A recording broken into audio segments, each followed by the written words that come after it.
Une conception tout à fait unique, une naissance unique. En fait, Jésus est un être unique dans l'histoire de l'humanité.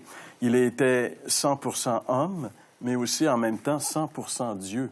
C'est pour ça qu'il a pu faire, on a fait éloge, tu as parlé des miracles de Jésus. C'est pas un homme qui pouvait faire ce qu'il a fait.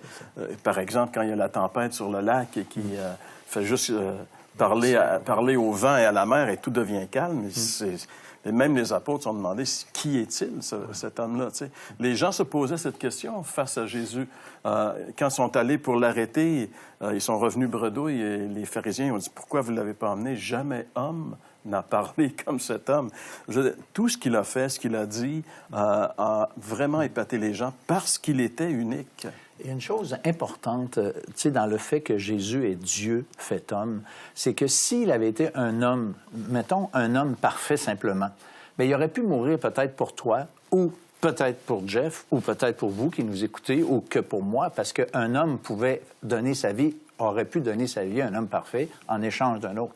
Mais Jésus étant Dieu, il avait cette capacité, cette valeur morale tel qu'il pouvait prendre les péchés du monde entier. Et c'est pour ça qu'il peut maintenant pardonner, parce que c'est un homme, Dieu, qui a pris, en fait, comme mon péché ou nos péchés, et qui peut maintenant pleinement, entièrement pardonner, donner la vie éternelle. Ce que Luc donne aussi comme information, il l'appelle ici, il rappelle qu'il est appelé Fils de Dieu. Quand il va parler de la généalogie de Jésus, il va la faire remonter, différemment de Matthieu, jusqu'à Adam. Et comment il appelle Adam? Fils de Dieu. En d'autres mots, le Seigneur est en train de se présenter non seulement comme Dieu qui s'est fait homme, c'est vrai, mais aussi c'est un homme original, nouveau.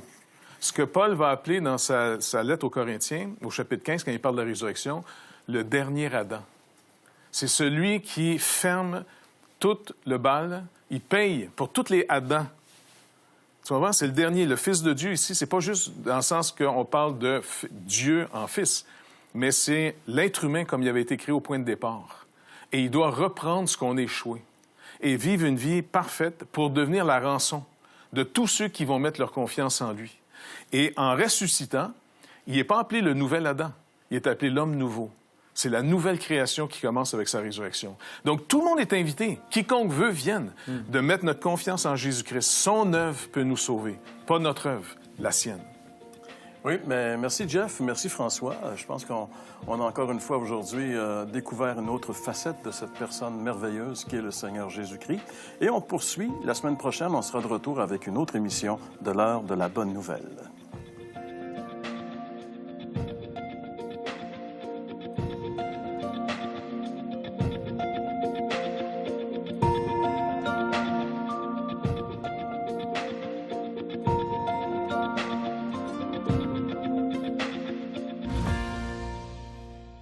Ceci était une émission payée par l'heure de la bonne nouvelle.